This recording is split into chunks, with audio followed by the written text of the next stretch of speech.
Граѓаните редовно ги плаќаат даноците кон општина Куманово. Годинава наплатени се околу 80% од повеќето категории даноци и такси, информира раководителот на секторот за даноци и такси Ненад Стојановски, посочувајќи дека на физичките и правни лица кои што се уште не ги платиле даноците, ќе им бидат доставени првично опомени, а потоа следува и забрана за користење на средствата.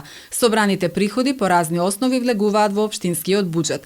По вкупните приходи собрани од повеќе даноци и такси, општина Куманово е веднаш по град Скопје. Мора да признаеме една работа дека на некој начин граѓаните се дисциплинирани во општина Куманово. Не би сакал да споредувам со други општини, меѓутоа ние имаме солидна наплата. За сите оние кои што не ги платиле, нормално е дека ќе пуштаме и опомени и забрана за користење на средства, тоа е законска работа. Доколку тоа не го испочитуваме, ние сме скопчани со одредени одговорности и како раководители и како институција. Ние имаме неколку категории на даноци.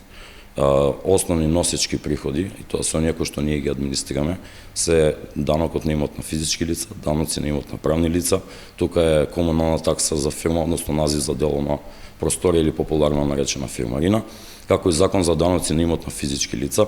Во последните 3 години општина Куманово има наплата над 100% во однос на облагот, доколку се земат тековната година и наплата која се одвива во тековна година, можеме да зборуваме за одреден процент околу 70 до 80%, а за останатите делови постојат опомени и присилна наплата. Секторот за даноци и такси ги известува сите даночни обврзници согласно законските измени на Законот за даноците на имот, односно согласно Закон за изменување и дополнување на Законот за даноците на имот, дека ќе се намалува и утврдената вредност на земјиштето, односно дворот, на кој се наоѓа објектот во кој домува обврзникот.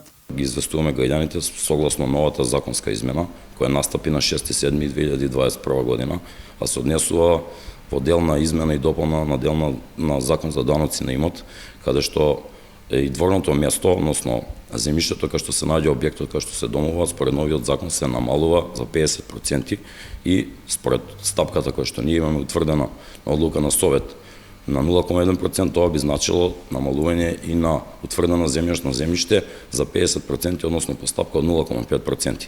За сето тоа граѓаните треба да се обратат кај нас во сектор за даноци и такси спроти градски стадион, поранешна зграда на Козјак, во канцеларија број 3 по-конкретно, за да пополнат одреден формат на барање, со кое барање треба да ни достават имотен лист и потврда со кој имот располагаат, за да можеме и ние тоа законски да го утврдиме и да ги истераме тие процеси кои би требало да се одвиваат системски.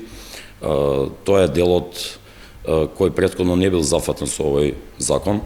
Надлежните ги повикуваат даночните обврзници кои се уште не го добиле решението за данок на имот за 2021 година задолжително да се обратат во канцеларијата број 3 на секторот за даноци кој се наоѓа спроти градскиот стадион во зградата на поранешен Козјак и истото да го подигнат.